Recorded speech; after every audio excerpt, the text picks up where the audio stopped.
Hi, this is Jim Gibson. Thank you for joining me today on my channel. Very much appreciate it. And today we're going to talk about the recession.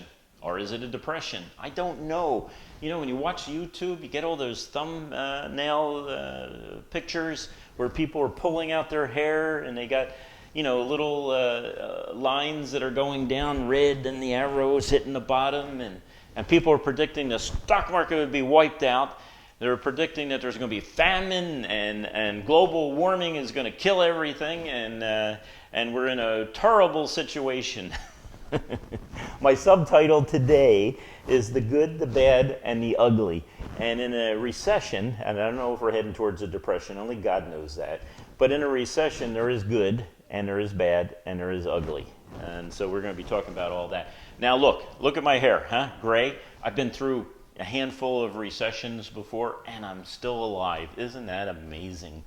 Still alive. No, I was not there for the depression, but I did make it through a number of recessions, even while I was in business. Now, one of the interesting ones is I spent a whole decade in stagflation because of bad government decisions, I believe. And it was a horrible decade, the 70s. I went through college at that point and tried to get a job. It was hard to get a job. No one was hiring.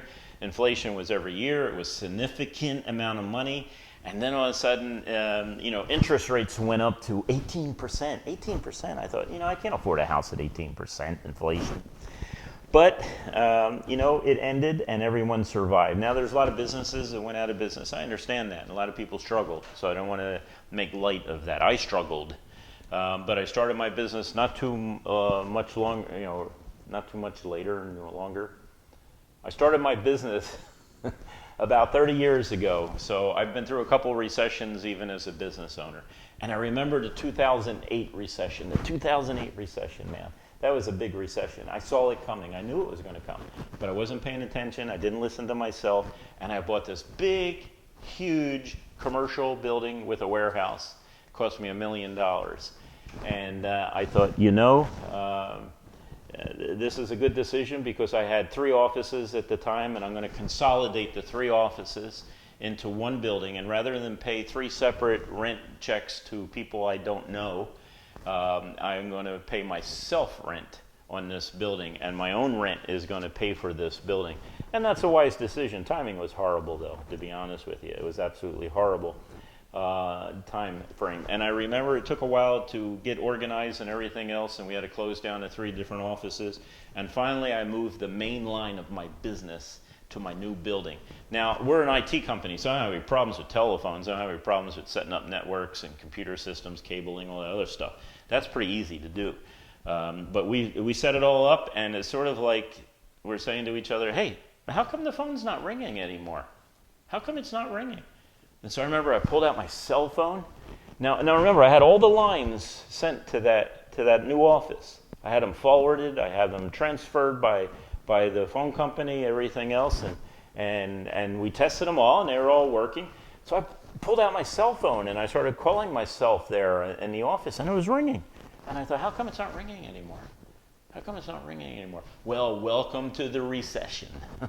It hit, and it hit hard, and it hit our company hard. Now, just to let you know, as a company owner, what I've always done is, and the different companies that I own, what I've always done is I've always put away at least 3 months worth of expenses. So I always kind of figure out, and I don't think that's ever going to happen, but I always figured out if I did not get one check or payment from a customer, I need to support my business for a minimum of 3 months. And I got payroll to make, I got people who count on me, I have vendors I have to pay, I have insurance, I have taxes, I have things like that. So I always kept 3 months as a reserve. And that's why I was always in the black. So when my business was going up and down like this, on the downs, I never went in the red. I always stayed in the black, always been able to cover all my expenses. And I didn't think it was fair to subcontract things, let's say, to another company and not being able to pay them, not have the money in my hand already to pay them. And I didn't think it was fair to employ employees and not have that money there at the end of the week to pay them, to cover their health insurance, to cover their benefits. and things like that. So I always had 3 months worth of money in savings, no matter what. So, and this was a good idea because we hit that recession in 2008. That was a tough recession. But at the same time, I never treated my business as a bank account for me personally. It wasn't me, it was a business. And I am an employee, and I got a salary. And of course, every once in a while, when we did do very well in a quarter or a year, then I would do an owner's draw. So I did well. I'm not complaining about this, but I did well. But I never treated myself like that was personal money. It was always money from the business. So we survived that time period. However, I had some issues with employees. Things were really going south fast at that time. So I decided, and we just didn't have the work. The work just wasn't there. I had people barely working, a lot of employees barely working. And so what I said to them, I got everyone together in a meeting, and I said, look, I'm going to have to cut back time, and I'm going to try to distribute it equally amongst everybody, where no one's going to work more than 30 hours a week, no one's going to work less than 20, but I'll at least have money in your pocket every payday. And yes, I have enough money to cover that, and I have enough money to make sure that none of your checks will ever bounce. And so everyone was, yeah, okay, we understand it's a recession. But what happened is my productivity dropped. It dropped totally compared to the hours being worked. And I remember this one guy. He's a good guy. He worked for me for many, many years, knew his stuff and everything else. And I was looking at his installs, and I noticed that in his installs that they were taking twice as long as normal. So I pulled him in the office one time, and I said, hey, I noticed your installs aren't as, you're not getting them done as quick as you used to. Your cabling jobs, your telephone systems hanging on the wall, your networks and stuff like that. And he says, yeah, I got bills to pay. So I realized he was stretching things out. So he was taking something that may be profitable. And remember, we have very few customers at this point, or a lot less customers.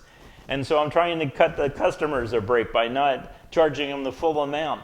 And at the same time, he's charging me twice as much to install. And I looked at it, and it's like, I should have not even done the install. It would have been cheaper not to do anything, just to go home and eat dinner that day and not do anything, lock the doors, So I realized at that point that what's going to have to happen is, when we look at the good, the bad, and the ugly of a recession, this is going to have to be the ugly. And what I did was I looked at all my employees, and I looked at the ones that were most profitable and most valuable to the company. And I had to let the others go. So I cut my workforce, I would say, more than 1/3, not less, or more than, about half. How's that? I cut them in about half the force that I had, and it was tough. I mean, a lot of these people were good people, and I liked them, and I spent a lot of money training them. I sending them to schools, teaching them things, letting them make mistakes at my expense, things like that for them to learn, and helping them the best I could to be better off in life. I always said to myself, and I always put this as a priority, that when people work for me, that when they're done working for me, they decide to quit or I can't use them anymore, that they're better off than where I hired them. So they have more knowledge, they have more training, more experience, and they're doing better than where I hired them. And it was sad to see those people go. And the subtitle, the good, the bad, and the ugly. Well, that was the bad and the ugly. That was horrible, a horrible time. We survived, and we grew after the recession was over. But the bottom line is, you as a company, or if you're thinking of a company, or let's say you don't have a company, but you're an employee, now's the time to cut waste. Now's the time to cut waste in your company. Now's the time to cut waste in your home. You're given a heads up. You already know that inflation is like out of control. This is ridiculous. And it's more than the 8-9% that they talked about. I'm convinced that it's way above 10% at this point. But the recession is there. I don't believe that we're going to go hungry.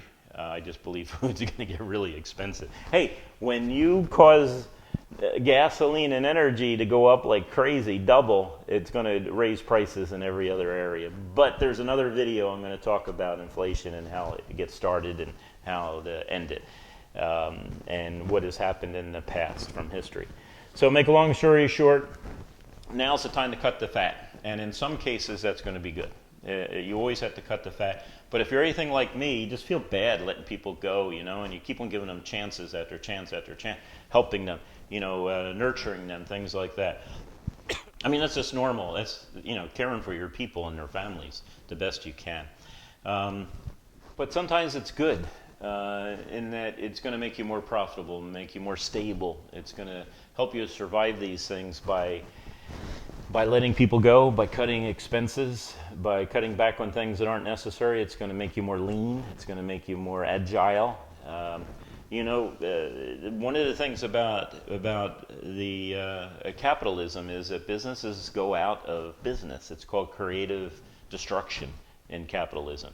But your goal is not for you to go out of business, or not for you to go in debt and your family. So you have to do everything you can to control that. But that sometimes happens. Sometimes businesses go out of business when they hit a depression.